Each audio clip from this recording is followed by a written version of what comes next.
செல்வம். செல்வம் அநேக சிநேகிதரை சேர்க்கும். தரித்திரனோ தன் சிநேகிதனாலும் நெகிழப்படுவான். ஐஸ்வர்யவான்கள் தங்களுடைய ஆஸ்திகளை நல்ல வழிகளில் செலவு பண்ண வேண்டும். அநேக நன்மைகளை செய்ய வேண்டும்.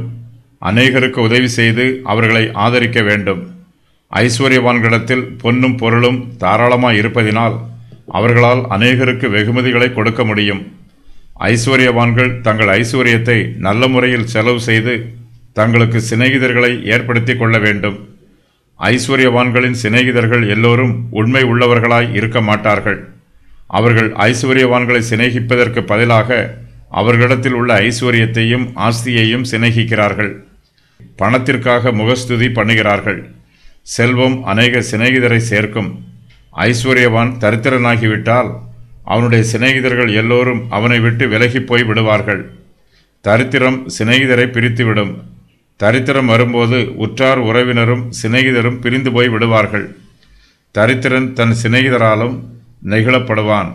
தங்களுக்கு தரித்திரனால் ஒரு நன்மையும் உண்டாகாது என்பதை தெரிந்து கொண்டு அவனுடைய சிநேகிதர்கள் அவனை விட்டு பிரிந்து போய் விடுவார்கள்.